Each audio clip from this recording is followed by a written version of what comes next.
Boa noite, pessoal. Boa noite. Bem, na aula de hoje eu vou conversar com vocês aqui, pessoal, sobre a teoria do insumo-produto, que é uma teoria que é um desenvolvimento de um modelo teórico para a economia. Ela foi proposta, essa teoria foi proposta no início do século XX pelo Leontief, né?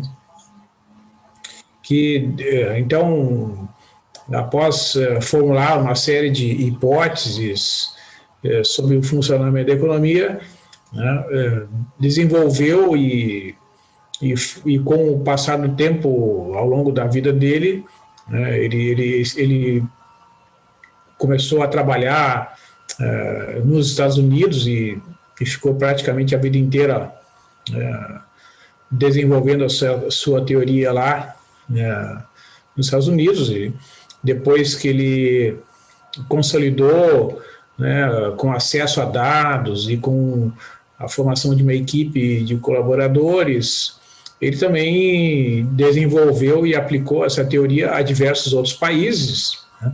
Inclusive no Brasil, né, dentro do IBGE existe uma equipe que formula e compila os dados para equacionar o modelo do insumo-produto na economia brasileira, né? Tem alguns pesquisadores que trabalham com esse modelo, né? E essencialmente é muito importante que a pessoa tenha o conhecimento dos dados dos diferentes setores de uma economia para conseguir, né, equacionar e modelar a economia dentro desse escopo teórico.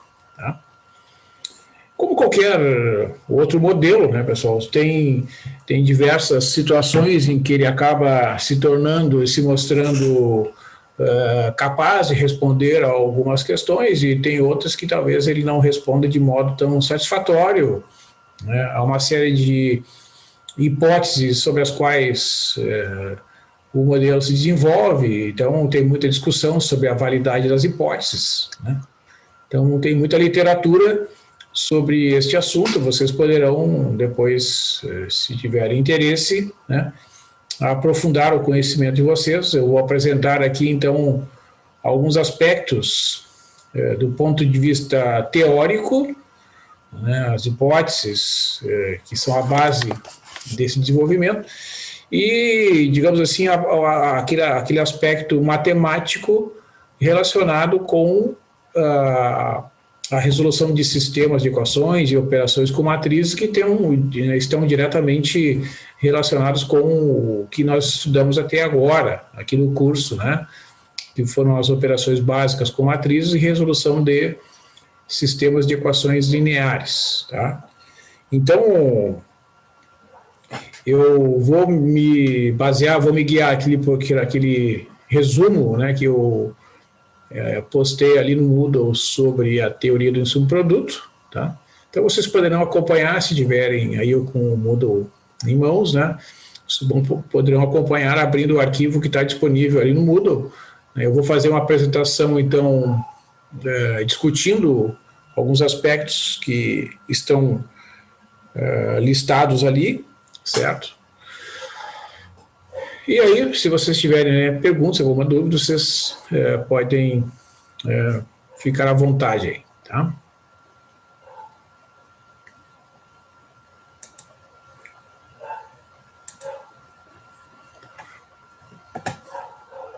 Então aqui, né, pessoal, dentro do Moodle tem esses textos, né? Então esse texto aqui é chamado Teoria Insumo-Produto, né?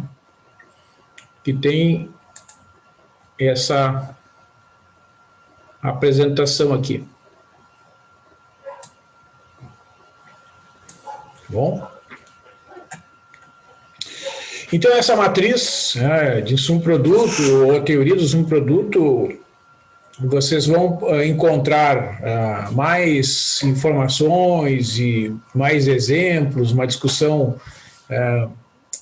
com detalhes, né, mais discutidos e sob outros pontos de vista, né, com parte de outros autores, nessas fontes bibliográficas. Né? A Economia do Subproduto, de 1973, é um livro que tem ali na Biblioteca Central, tá? Da PUC, esse que está traduzido para o português, então é um livro bem acessível. Tem o livro do Chiang e do White, que é Matemática para Economistas, onde ele tem lá algumas páginas onde ele dedica uma discussão a respeito da formulação da teoria da matriz de subproduto. E tem o livro do David Ley, né, de álgebra linear e suas aplicações, que também tem lá uma parte do livro que tem descrita esta formulação que é apresentada aqui. Então, assim, pessoal, vocês vão encontrar, né, na literatura, pode ser que existam outros livros, né?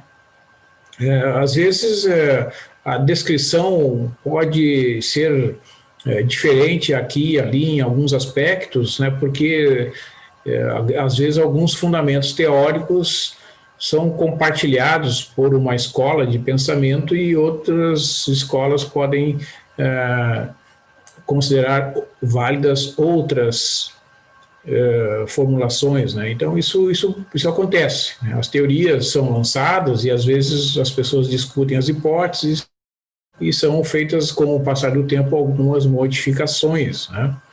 Mas de modo geral, né, a ideia central é preservada com o passar do tempo, né? Então o Lotchev foi o sujeito que, né, iniciou o desenvolvimento dessa teoria e inicialmente, né, ele tinha como seu objetivo maior, tá, desenvolver um modelo para a economia americana, certo, pessoal?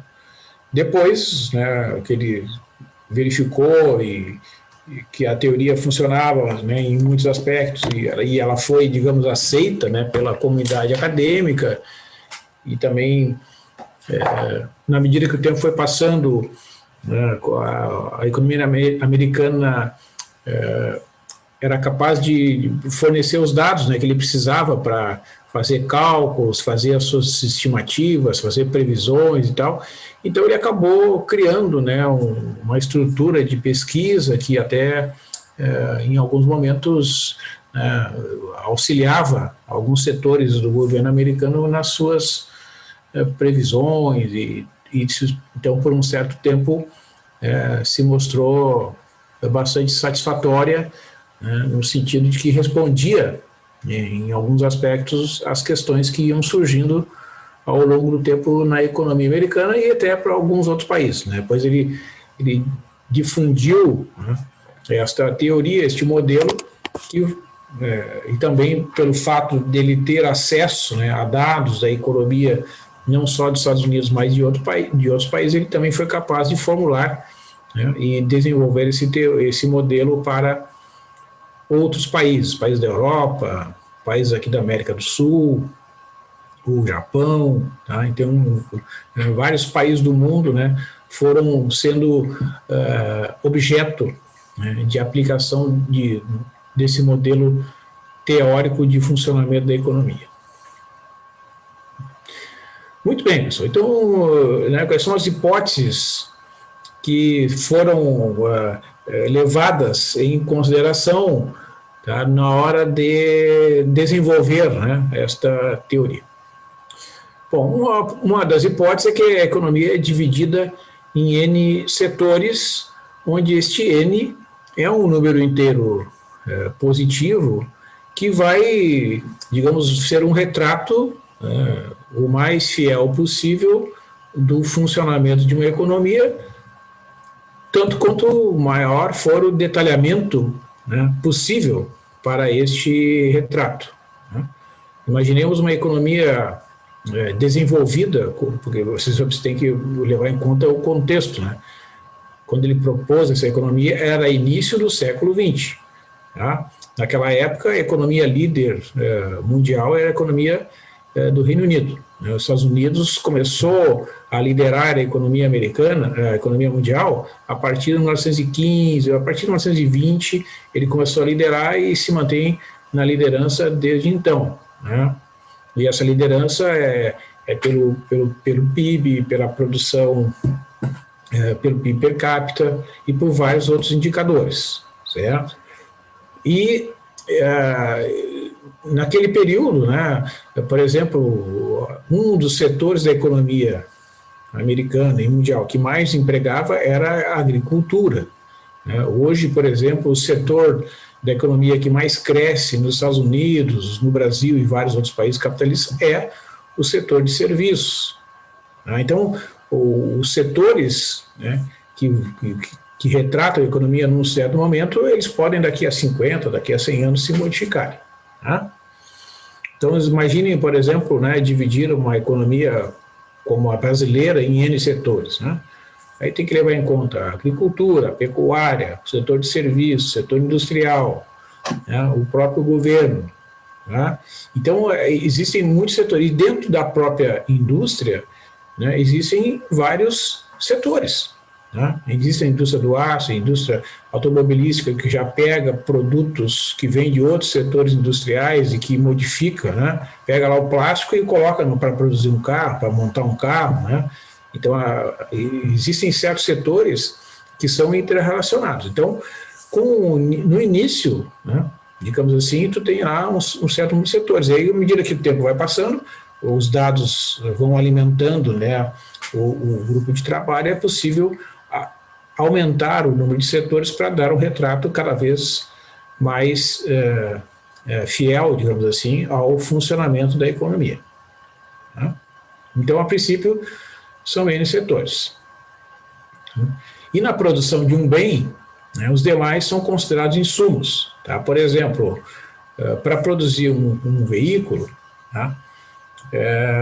Vai consumir um pouco de serviços e vai consumir um pouco do setor agrícola, vai consumir um pouco do próprio setor industrial, porque tu vai consumir um pouco de aço, vai consumir plástico, vai consumir borracha, né? Vai consumir água, certo? Então, tu tem lá uma série de itens, né? E esses itens que vêm dos outros setores são insumos, né? Então, tu vai ter cada setor que vai produzir um bem, né, como o setor industrial, o setor agrícola, por exemplo, ele precisa de insumos que vêm dos outros setores para produzir os seus bens. A soja, o milho, o trigo e assim sucessivamente. Né? Digamos a indústria do cimento, né, que é uma indústria extremamente importante que retrata muito bem o funcionamento de uma economia capitalista desenvolvida. Esse setor ele consome como insumos, né, itens que vêm de outros setores, tá certo? Então, para produzir lá 1 quilo de cimento, né, vai consumir um tanto de eletricidade, um tanto de água e um tanto de outros bens, certo? Então, a ideia é que cada setor produz um bem e para este bem, né, para esse produto chegar ao mercado, ele vai utilizar dos demais setores insumos que vão vir, né, e vão ser computados ali na tua matriz ou no teu modelo de insumo-produto. Ok? Muito bem. Então, assim, pessoal, o que é característica, né, dos modelos teóricos que são utilizados nas diferentes escolas de pensamento econômico? Uns usam mais matemática, outros usam menos matemática, mas, em geral, né, todos os modelos, o modelo do Ricardo, do Smith, do Marx, do Keynes, do Malthus, todos esses autores que, no seu tempo, fizeram, né, hipóteses para o funcionamento da economia e fizeram utilizaram, né, modelos matemáticos para fazer esta ou aquela afirmação, se utilizam, então, de equações, que são equações matemáticas a partir da definição de certas variáveis, né? Muito bem, então para chegar nessas equações tem que fazer algumas hipóteses sobre como é que funciona, né, a economia. Então, uma das características do modelo ou do insumo-produto, da matriz de insumo-produto, é que ele é um modelo linear, tá? E isso se baseia nessa hipótese aqui, ó, dos retornos constantes de escala. Então, o que diz essa hipótese? Para produzir 2, 3 ou 10 veículos, a quantidade de cada insumo é igual a 2, 3 ou 10 vezes ao necessário para produzir um veículo.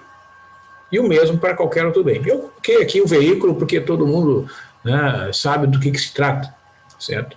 Mas valeria, por exemplo, para a produção de qualquer outro bem. Pode ser um celular, né, pode ser um tênis, né, pode ser uma peça de roupa, certo? Então, o que tu gasta, né, digamos assim, o que tu consome para produzir 2 unidades, ou 3, ou 10 unidades, né, é igual a 2, 3 ou 10 vezes o necessário para produzir uma unidade daquele bem.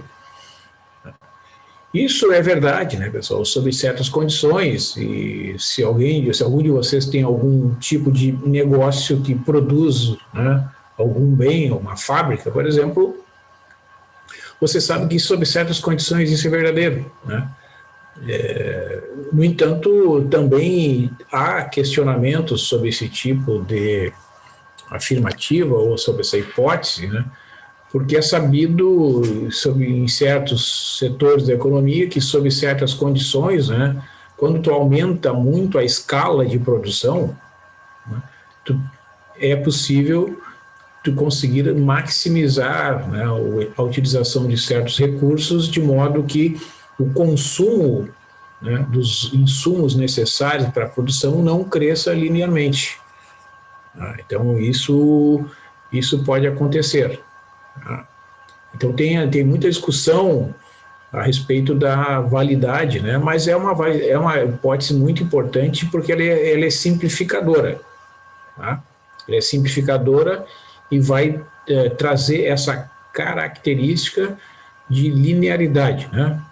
Então, digamos assim, a tua quantidade de matéria-prima, né, digamos assim, necessária para a produção, ela cresce diretamente proporcional, de modo diretamente proporcional à quantidade de bens produzidos. Né? Tu dobra a quantidade de bens produzidos, dobra a quantidade de matéria-prima. Tu triplica a quantidade de bens, tu triplica a quantidade de matéria-prima necessária. Tá? De modo simplificado, é isso que está sendo dito nesta hipótese aqui. Outra hipótese muito importante no desenvolvimento da teoria é que a produção é fixa e ortodoxa. Tá? Só há um modo de produzir cada um dos bens da economia, certo? E isso é muito importante porque imaginem, por exemplo, né, a produção, sei lá, vamos imaginar a produção de um grão, como trigo, por exemplo. Né? Você pode imaginar, assim, o Brasil, por exemplo, é um grande produtor de milho, um grande produtor de trigo, um grande produtor de soja, né? E não existem grandes diferenças, né, na forma de produzir, tá? Então a gente diz que é um grão, né? Então a gente vai dizer que é grão, certo? Ou a gente vai dizer de modo simplificado, o setor agrícola ele produz um bem que é um bem agrícola, certo? Por isso que eu digo, se é possível, né, desenvolver de modo mais detalhado o modelo, tu vai chegar lá e tu vai abrir, ó, dentro da produção agrícola, tu vai ter a produção de milho, tu vai ter a produção de trigo, tu vai ter a produção de soja, a produção do feijão, do arroz, né? Certo? Mas de qualquer maneira, vai ser considerado que a forma de produzir aqueles bens é uma só, né? Certo? Muito bem. Uma outra hipótese é que cada setor, né, eu estou chamando aqui de indústria, mas cada setor da economia produz somente um bem. Isso quer dizer, o setor industrial ele produz um bem que é da indústria. Então, se é um carro, se é um celular, se é uma TV, não importa. É o setor que veio da indústria. Okay? O setor que veio, o bem que vem lá do setor agrícola, não importa se é feijão ou arroz, é um bem que vem do setor agrícola. Okay? Isso quer dizer que, do ponto de vista, né, das necessidades de insumo que esses bens exigem, né, para a sua produção, não vai fazer diferença.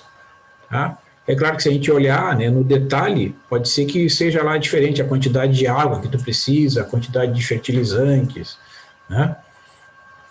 Isso pode acontecer, certo? Mas num primeiro momento não. Depois, à medida que o tempo vai passando, como eu disse, né, vai sendo detalhada essa coisa, essa questão.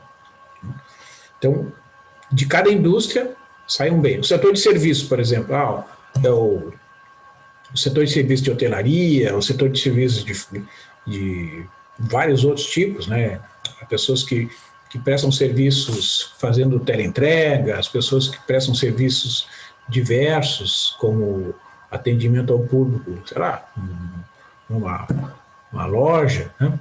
Esse setor de serviço, ele produz somente um bem chamado bem de serviço. Tá?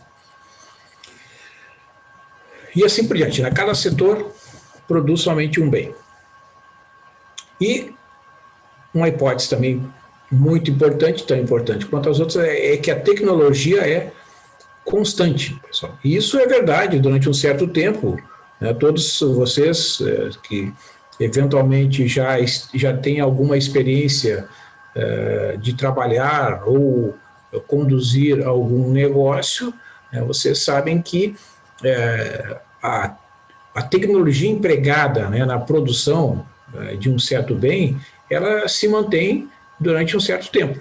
Tá? Você imagine no início do século XX, né, como eu disse para vocês, no início do século XX, qual era o setor da economia que mais empregava nos Estados Unidos? Era o setor agrícola. Tá? A agricultura no início do século XX era um setor massivo de trabalho, intensivo em trabalho. Hoje, o setor agrícola ele é intensivo em capital. Né? A produção agrícola ela é muito baseada no investimento de capital, né? Maquinário, tecnologia de comunicações, e isso faz com que, isso ao longo do tempo fez com que o número de pessoas, né, o número de trabalhadores empregados diretamente nas fazendas, né, nas lavouras, diminuiu bastante ao longo do tempo. Tá? Então, o que acontece? A tecnologia foi mudando. Né? A tecnologia de produção que era conhecida e utilizada há 100 anos, 120 anos, mudou. Certo? Então, isso é uma característica que dura um certo tempo. Né? A gente teve uma experiência aqui, no Brasil, por exemplo, nós tivemos uma experiência, né, no início dos anos 90 com a popularização da internet. Né? Isso mudou bastante as formas de trabalho em alguns setores. Por exemplo, o setor bancário, né, no Brasil, ele se modificou enormemente, né, no final dos anos 90, no início dos anos 90 até hoje. Né? O setor bancário brasileiro, por exemplo, ele tinha um número de trabalhadores nas agências muito maior do que tem agora. Né? E é muito comum, se vocês pensarem, né, que vocês podem, tem muitas pessoas, inúmeras, são milhares, milhões de pessoas que ficam, né, às vezes, meses, até um ano, mais de tempo, sem precisar ir a uma agência bancária pessoalmente. Né? As pessoas resolvem os seus compromissos, fazem pagamentos, transferências de recursos, recebem valores, sem precisar pessoalmente comparecer a uma agência bancária. Né? E isso era impensável, né, nos anos 90. Né? Pessoas para pagar lá um boleto, lá, um DOC de pagamento de aluguel, ou se tinha um compromisso, sei lá, um pagamento parcelado de uma loja, tinha um carnê, né? A pessoa tinha que ir lá no banco pagar. Né? Hoje isso é completamente obsoleto, né? Foi totalmente modificado, né, com a implantação de um novo modelo de negócio que permite, né, até mais segurança, né? Hoje as pessoas têm mais segurança na transferência de valores, né? Não só do tipo segurança pessoal, mas segurança da própria transferência, saber que o dinheiro vai chegar no lugar que tem que chegar, né? E, evidentemente, existe o conforto, né? A pessoa não precisa se deslocar, não precisa ir até uma agência bancária para fazer um depósito, por exemplo, uma conta, né? Isso não é mais necessário, certo? Então, isso foi uma modificação tecnológica importante, né? E a gente observa isso em vários setores, né, da economia, né? Certo? Se vocês pegarem um veículo produzido em 2020, né, comparar com um modelo de um veículo produzido em 1990, vocês vão ver que tem muitas diferenças, né, em itens como segurança, o funcionamento do motor, né, o índice de poluentes que ele emite, né, conforto para o usuário, ruído que ele emite, enfim, há uma série de itens, né, que foram sendo modificados, tá? E vários outros, né? Tem produtos que hoje a gente encontra no mercado, né, que são soluções, por exemplo, arquitetônicas nas construções que até aí 20, 30 anos a gente não encontrava, né? Então tem uma série de aspectos importantes relacionados com o progresso técnico e com a tecnologia, né? Então a gente considera, né, nesse modelo que a tecnologia é constante. Por quê? Porque é muito difícil, né, tu considerar um coeficiente variável que corresponda às mudanças tecnológicas continuamente. Isso vai dificultar enormemente, né, captar isso no modelo, equacionar uma mudança contínua. Então, essa hipótese é que a tecnologia é constante. Ela é válida, né? E então, quando há uma mudança no paradigma, de modo tal que aquilo represente um rompimento, né, significativo, então até aquela tecnologia vai ser substituída, né? Por exemplo, hoje existe uma discussão, né, no mundo inteiro a respeito da adoção do 5G, certo? Então, quem tem essa experiência, nós estamos tendo essa experiência de trabalhar eu estou trabalhando em casa, vocês estão assistindo aulas em casa e tal, né? Nós temos um modelo de internet, uma estrutura de transmissão de dados que será enormemente modificada com a introdução do 5G, certo? Então, algumas coisas, né, que hoje existem barreiras para serem feitas poderão ser realizadas, né, com a introdução do 5G. Então, isso vai ser uma mudança, né, vai ser uma mudança no paradigma e representará, né, para muitos setores da economia uma mudança e um progresso técnico, né? E quando isso acontece, então, há uma tendência de aumento da produtividade, né, na economia, que é uma busca, né? Evidentemente que todos os setores procuram, né, aumentar a sua produtividade, isto é, né, melhorar o aproveitamento e a utilização dos recursos naturais, né, na transformação e na produção de bens. Então, existe uma discussão muito grande a respeito disso, pessoal, a respeito da importância da tecnologia, né, na produção. Se vocês olharem, né, existem filmes, existem muitos livros, tem filmes extraordinários, né, sobre isso. Então, vocês pegam o que retrata muito bem a tecnologia são as ferramentas, né, são os equipamentos, o maquinário utilizado na produção dos bens, né?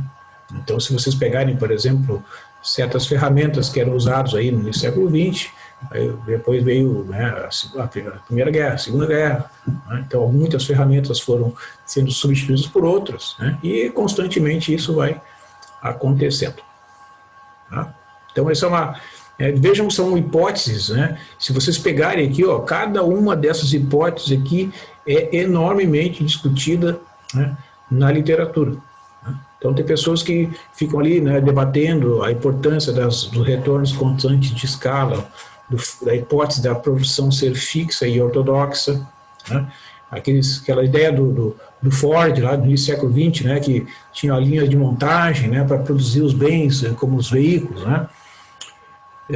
Hoje, né, pessoal? Se vocês forem visitar as fábricas de automóveis, as chamadas montadoras, né, tem certos setores que praticamente não tem pessoas trabalhando, só tem máquinas.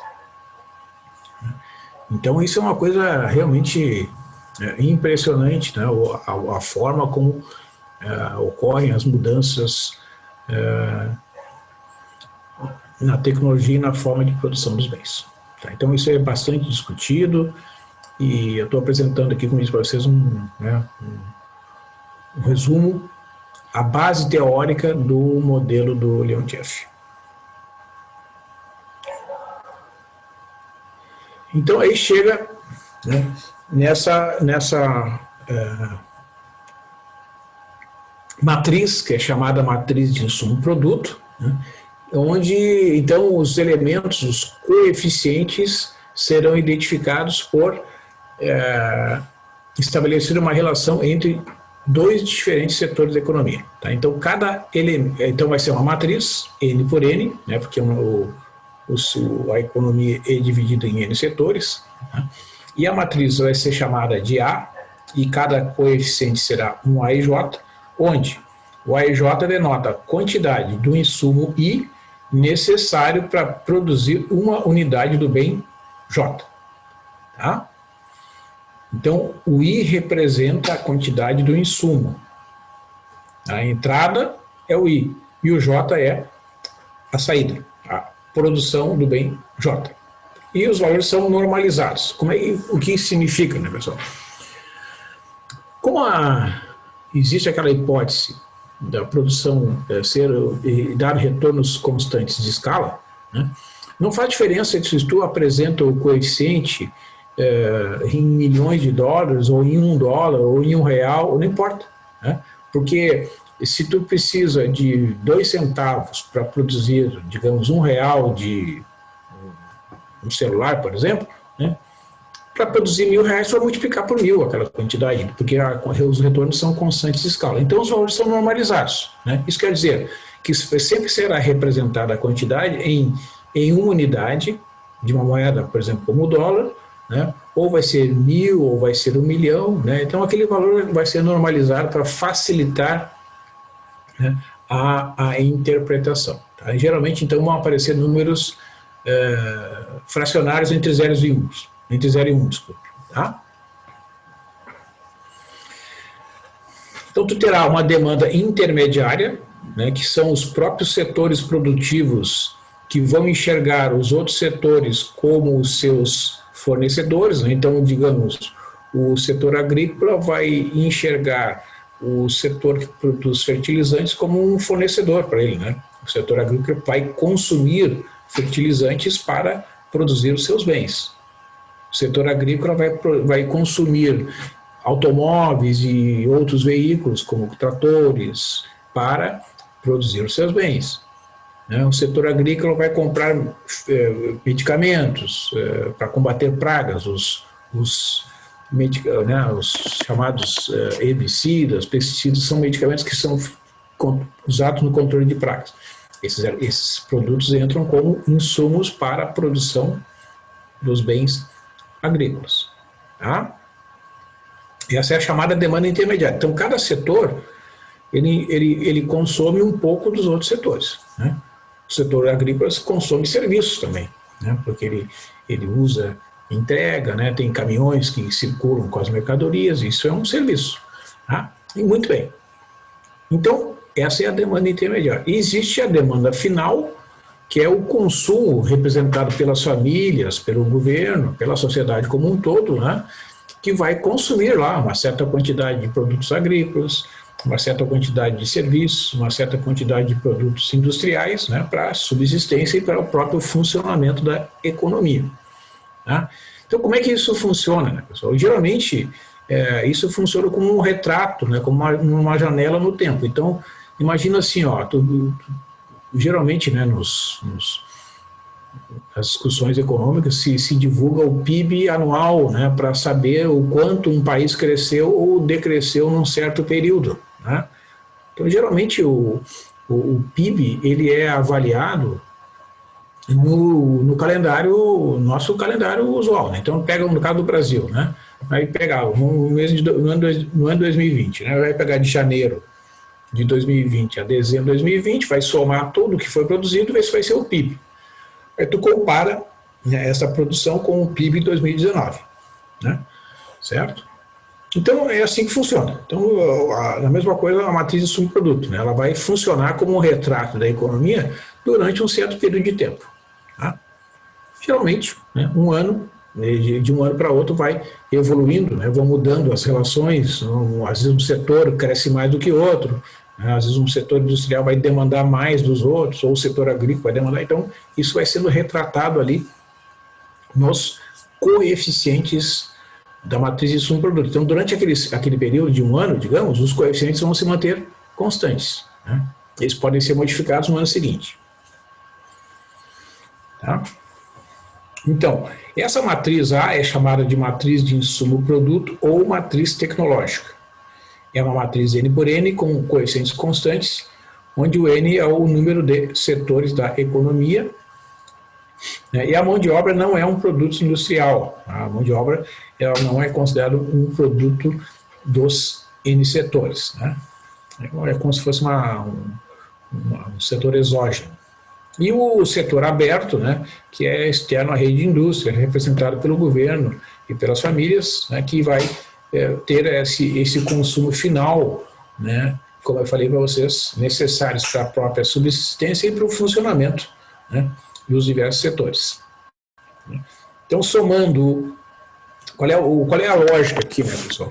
Para a economia ter um equilíbrio, né, tu vai ter uma certa demanda, e para que isso funcione, tu vai ter que ter a produção necessária para atender essa demanda. Então, a produção será necessária para atender a demanda intermediária mais a demanda final representada pelo consumo. Tá? Então, quando isso é possível resolver, né, se for possível achar uma solução para tal situação, né, essa economia será uma economia viável, né, então tu terá condições de, digamos, planejar, né, o funcionamento da economia para que aquelas demandas sejam realmente atendidas. Né?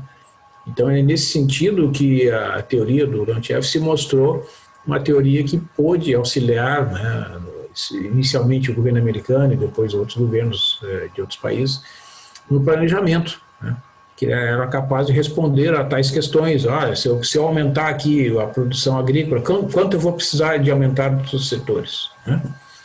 Isso é interessante, né? Quando isso funciona, o crédito pode fazer um planejamento, né, de quanto tu pode crescer em cada setor ao longo do tempo. Tá? Muito bem. Então, essencialmente, né, pessoal, para esse modelo funcionar, tu precisa saber quais são esses coeficientes aqui. Ó, né? Essa informação, né, na economia real, ela só é possível de ser obtida a partir de dados, né, fornecidos pelos diversos setores. Imagina, por exemplo, o setor agrícola, eu consumi tanto de fertilizantes, eu consumi tanto de serviços, eu consumi tanto de eletricidade. Aí no outro ano a mesma coisa. Né? Aí tu pega a indústria. Né? Eu consumi tanto de serviços, eu consumi tanto do setor agrícola, eu consumi tanto da própria indústria. E isso, com o passar do tempo, foi sendo detalhado, os números também precisam ser validados, né, pessoal? Eles precisam retratar a realidade, não de pegar os dados assim, né, de qualquer maneira. Né? Então tem que ter um tratamento para que eles sejam realmente um retrato fiel do funcionamento da economia. Tá? E aí tu vai montar essa matriz. Então, como eu disse para vocês, né, a grande questão é como calcular, né, como determinar um nível de produção X, tal que as quantidades produzidas irão balancear exatamente a demanda total. Então a questão é se existe um nível de produção X, tal que as quantidades produzidas irão balancear exatamente a demanda total, ou seja, a quantidade produzida tem que ser igual à demanda intermediária somada com a demanda final. Então, se essa se essa produção for representada por um vetor com N setores, né, X1, X2, Xn, são as produções dos diferentes setores, isto é, o XI representa a produção do iésimo bem ou setor, tá? Digamos, X1 é a produção industrial, X2 é a produção agrícola, X3 é o setor de serviços, tá? E assim sucessivamente, né? A matriz A é a matriz dos coeficientes, a matriz de insumo-produto, o vetor D representa o vetor de demanda, então tu terá que esta equação aqui resolve, é igual, melhor dizendo, ao produto A vezes X, que é a demanda intermediária, somada com a demanda final, né? Então, a matriz de identidade menos a matriz A multiplicada pelo vetor X é igual ao vetor D, portanto, isso equivale a dizer que o vetor X é igual à matriz inversa de I menos A multiplicada por D. Então, a solução, né, deste problema aqui, teoricamente, é dada por esta equação aqui. Essa fórmula fornece a solução teórica para aquele sistema de equações representado por esta equação aqui, que é o equilíbrio desta economia, né? Esta igualdade aqui representa, na verdade, um sistema de equações com N equações e N incógnitas, tá? Onde N é o número de setores desta economia, né? A solução teórica deste problema aqui de equilíbrio na economia é dado por esta fórmula aqui. Por que eu digo solução teórica? Porque calcular a matriz inversa, se for uma matriz com uma economia com dois setores, é uma coisa simples. A matriz inversa de uma matriz 2 por 2 é fácil de ser calculada, mas se for uma economia com 10 ou 20 setores, essa fórmula não tem muito valor prático, tá? Então, na verdade, é preciso usar o método de eliminação de Gauss para resolver o sistema e achar a solução de equilíbrio da economia.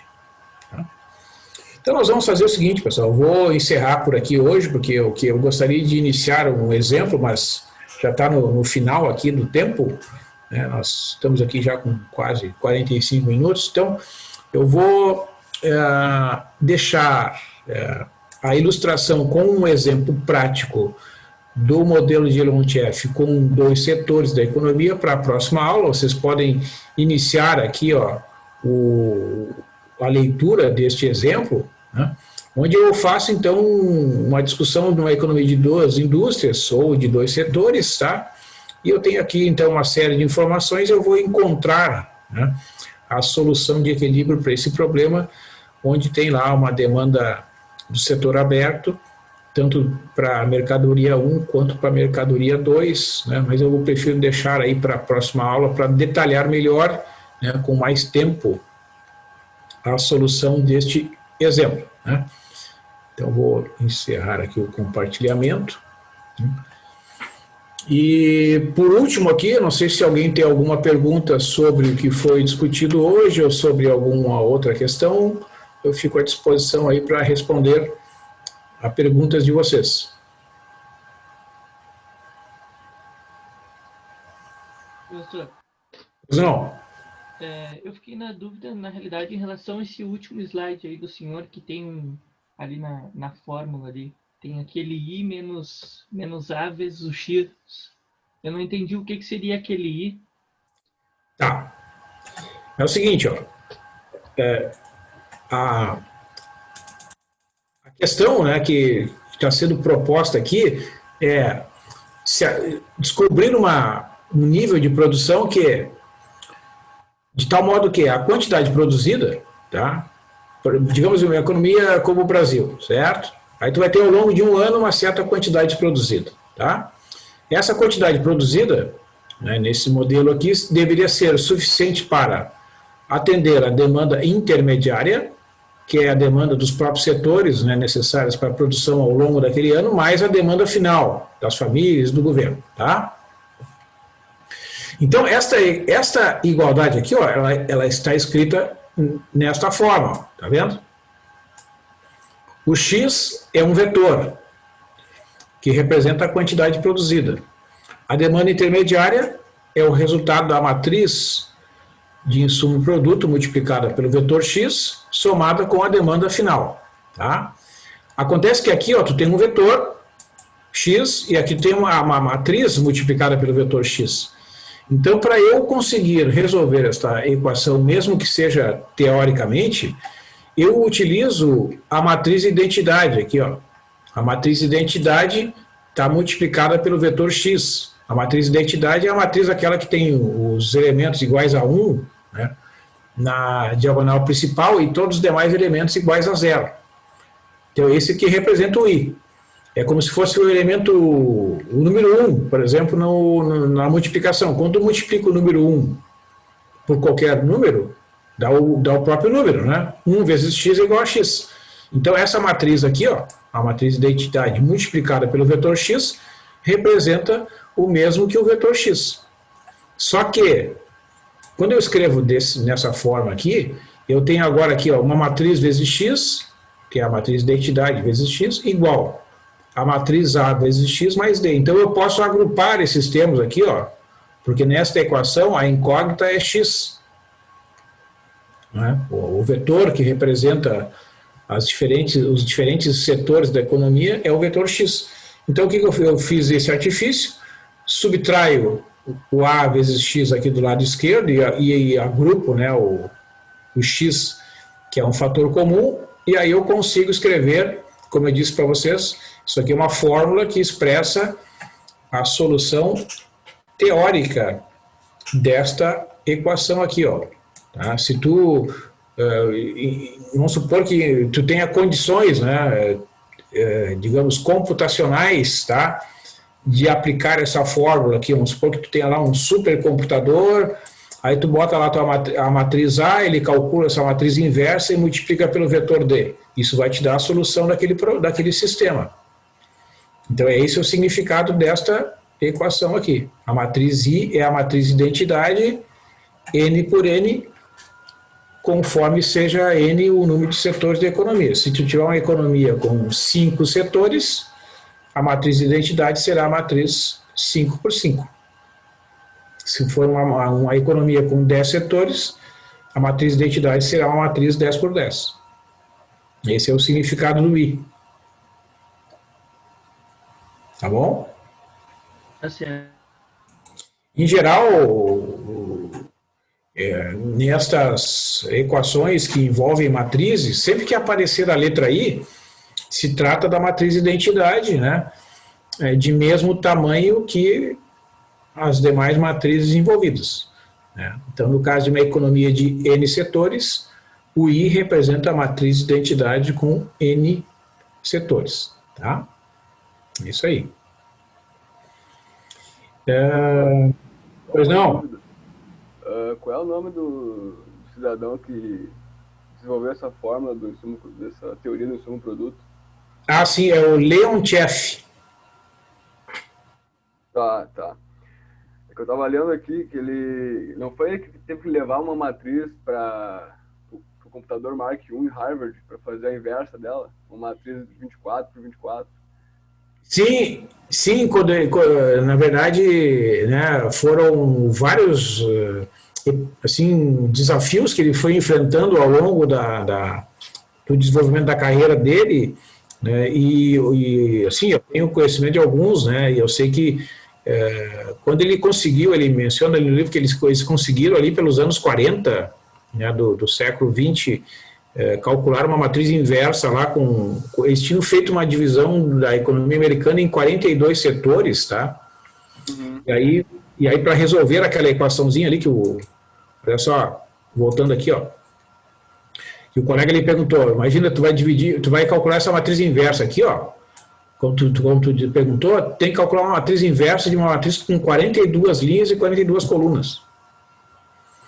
Isso, na época, em 1942, 1943, é um desafio enorme. Pelo que eu soube, assim, eles demoraram dias para poder calcular isso aqui. Então, isso... Calculador manual, né? Mecânico. Pelo que eu estava lendo, só existia aquelas calculadoras antigas, mecânicas, eu acho o nome, que era bem complexo. Sim, para vocês terem uma ideia, se eu não me engano, foi no final dos anos 60 do século passado, depois eu até posso confirmar, essa teoria dele ganhou um prêmio Nobel, né, de economia, tá? E já no final dos anos 60, século passado, eles já estavam trabalhando com matrizes com 500 equações e 500 incógnitas. Porque daí já tinham computadores, né, com capacidade de fazer esses cálculos para matrizes desse tamanho, mas é uma coisa extraordinária, né? Assim, se tu pensar em termos de dificuldade que eu imagino, né, que eles devem ter enfrentado lá no início, então realmente foi uma coisa notável que ele fez assim para a época, né? Segundo o livro que eu estou lendo aqui, que é sobre estatística, né, ele diz que seria inviável para uma pessoa fazer essa inversão numa vida inteira. Não tem condições. Se tu pegar, não precisa nem ir muito longe, nem ser 500 por 500, se tu pegar uma matriz 10 por 10, tá? Tentar calcular a matriz inversa, assim, por esta fórmula, né, teórica aqui, tu vai ficar, sei lá, meses, anos trabalhando e não sei se tu vai conseguir terminar, é praticamente impossível fazer isso manualmente. Mas então, professor, o que é a matriz inversa nos dias de fato, assim, em termos práticos? Essa era a minha dúvida. Sim, por isso que eu falei aqui, ó, eu fiz o comentário, né? Essa fórmula, ela tem uma importância teórica, tá? Por quê? Porque ela diz como resolver a equação. Na prática, como ela se torna inviável de ser realmente efetuada, né, de eu efetuar os cálculos usando essa fórmula, tem esses métodos de Gauss que nós vimos ali na primeira parte do curso, aí tu utiliza o método de Gauss para resolver o sistema, faz aquele processo lá de eliminação e tal, e aí tu obtém a solução pelo método de Gauss. Como é que eu posso dizer para vocês? Isso aqui, ó, essa solução que está apresentada aqui, ela serve para, na hora que o cara vai lá, sei lá, vai num congresso, tá? Ele vai escrever um artigo. Então ele informa para as pessoas, ó, existe uma solução teórica para esse problema. E aí alguém vai perguntar, tá, mas e como é que tu vai calcular de fato isso? Bom, para eu calcular realmente eu vou ter que usar o método de Gauss. Tá? Que aqui ele tem que fazer aquelas operações com as linhas lá para ir eliminando as incógnitas e achar a solução do sistema. Tá? Mas aí eu posso, na aula que vem, eu detalho para vocês no exemplo, aí vocês vão ver a diferença, né? A gente não vai calcular pela matriz inversa, a gente vai resolver o sistema daí. E também outra, né? Eu não vou trabalhar aqui nos exemplos com economias com 10 setores, isso não tem condições da gente fazer. Eu vou trabalhar com economia com 2 e 3 setores no máximo. Tá bom? Então é isso, pessoal. É interessante vocês procurarem aí, quem tiver tempo, dar uma olhadinha aí nas informações sobre o Leontief, né? Eu acho que eu coloquei o nome lá no início, ó. Ó, quem desenvolveu a teoria, né, foi o Leontief, o Vassili Leontief, né? Então, se vocês procurarem pelo nome dele, vão aparecer muitas informações, né? Esse livro aqui, ó, Economia de Subproduto, eu sei que tem na biblioteca o livro físico, né, mas ele não tem acesso online, tá? Então isso é uma coisa que prejudica um pouco, né? Talvez vocês encontrem algum outro texto, né, nesses sites aí que tem, mas procurem, né, um site confiável, então mas deve ter muitas histórias realmente a respeito aí dos desafios que o Leontief foi encontrando aí ao longo do tempo. Tá bom? Mas é isso aí, pessoal. Realmente, essa teoria é uma teoria bem bacana. Inclusive, se vocês procurarem no site do IBGE, tá? Tem lá uma parte do site ali, né? Onde vocês vão procurar assim, nas diversas abas, está escrito lá, matriz de insumo produto. Tem lá né, uma equipe do IBGE que trabalha e desenvolve a matriz de insumo produto para a economia brasileira. Tá? Eu vou ver se eu consigo alguns detalhes e eu trago na aula que vem para vocês sobre isso. Falou então, pessoal. Obrigado aí pelas perguntas. É muito importante que vocês perguntem, né, participem e tragam aí as contribuições de vocês. E Bom, a respeito do trabalho, né, eu divulguei lá as notas já, divulguei até o gabarito para vocês poderem conferir, né, o trabalho 1, onde eu pedi, ó, naquele exercício lá, né, que vocês viram ali, quem fez o trabalho 1, né, a dificuldade que é calcular uma matriz inversa de uma matriz 3x3, né? Para quem lembra lá, é uma quantidade enorme de operações, né? Então, vocês imaginem se fosse uma matriz 10x10, quer dizer, 15x15, 20x20, vai aumentando extraordinariamente né, a quantidade de operações. Então, lá pelas tantas, fazer isso de modo, né, manual é impraticável. Tá? Então, aquela fórmula ali, realmente, ela tem importância teórica, né, para ser realizada a solução daquele problema, tem que se fazer a aplicação do método de Gauss. Tá? Mas aí eu apresento na aula que vem um exemplo 2x2 e, se der tempo, um exemplo 3x3. Certo? Então, uma boa noite para vocês, uma boa semana e até segunda-feira. Boa noite, pessoal. Boa noite, professor.